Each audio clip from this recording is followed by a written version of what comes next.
I forget which individualist libertarian, like feminist, said this, but she argued that, you know, if women, she was like railing against prostitution, but not like, oh, we should make it illegal, but that if women had more opportunity to make money, then they would be doing it less, which I think is a Yeah. really interesting idea. I do think a lot of young girls look at their college bills, these predatory student loans that they sign, and they're like, well, Guess I'll strip. I could make all of this money and pay all of this off, and that'll give me financial freedom.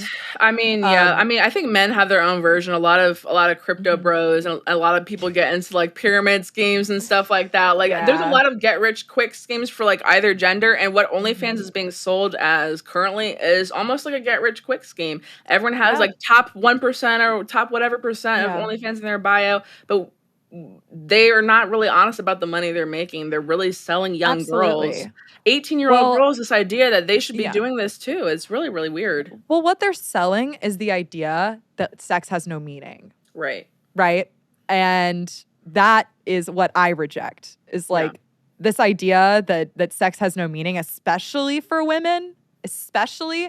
This is what I mean by like, we should not try to become men. No, I think men are more. We can die in childbirth. We're giving men so much responsibility when we do that. We take on a massive liability, aka the chance of getting pregnant every time it happens. So I feel like, and this might be pseudoscience, but like I feel like women have developed to attach more emotions to this thing. Yeah, and we are told that like, no, like this is liberating. No, it's biology. I mean, to survive as a human race, we had to evolve to be choosy with our partner, or else we would have been wiped off the face of the planet by reproducing with the, not a good specimen. So women are the arbiters of that. We can, unless there's, a RAPE situation, we control who, we have children with, and we have to be serious about that, Absolutely. And I do want to make a distinction, because I do get a lot of flack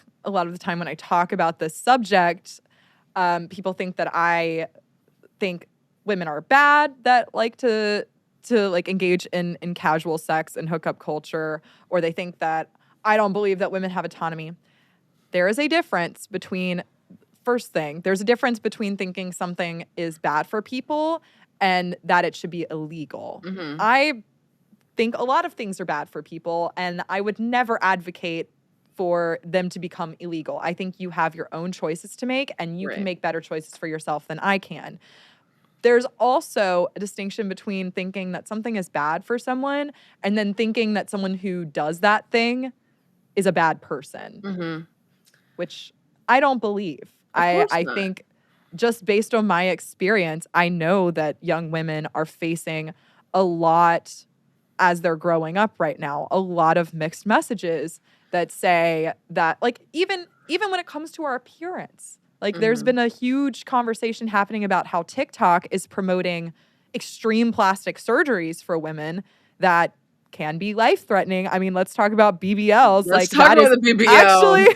That is actually crazy. Very life-threatening. It has like the highest rate of death in like any major plastic surgery like that. It is really insane, the length, and it's expensive too. The recovery time is horrible and long. It's really crazy the lengths that women will go to be perceived as sexually attractive. And also to circle back and touch on that point you made, a lot of feminists will say, well, like, what if women, I enjoy sex. Like, I'm a woman. Like, I can enjoy sex. What if I'm the one that wants a one-night stand? What if I'm the one that wants the casual hookup?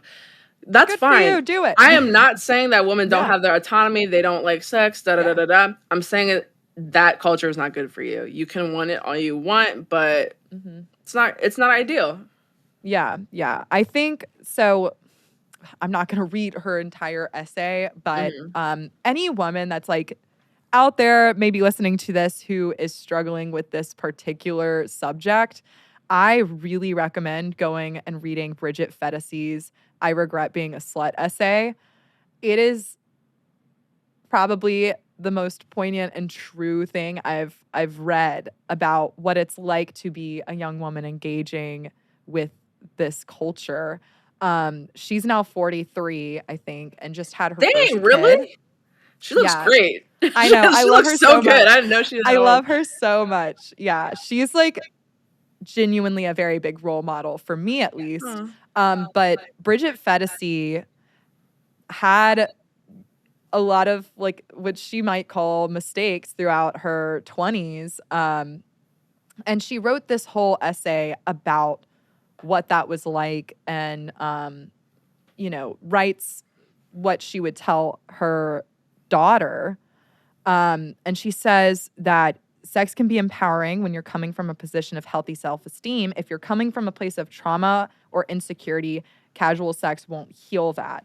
And then at the end of the essay, she says, I regret being a slut. I regret it because I regret that those men can say they slept with me. Still, that's how I know I finally value myself. Every woman should feel this way. Sleeping with me is a privilege, and you have to be worthy. And I feel like feminist discourse has gotten away from that message of like, value yourself. I'm too good for you, and has gotten to let me devalue myself, you know, so that I can. It's acting masculine. It's not caring about, I mean, like, not that men don't necessarily care about the consequences of their sexual conquest, but they don't have to care about it as much just because of biology. They just don't have the same liability. I think that sexual liberation wave of feminism is masculinizing women a little bit in like the sexual exchange. And also I love that essay by Bridget. She's a really good follow on Twitter. She has a good podcast too. But it's also to girls who want to read it and haven't read it yet. It's also like, don't feel shame. It's not a purity culture thing. You're not less than because you've had casual sex. You're not less than because you got exploited or used or sexually assaulted or anything like that. It's like, value yourself. You're worth more than that, girl. It's not like the shameful BS. I love her so much. Yeah, she's dope. I really do.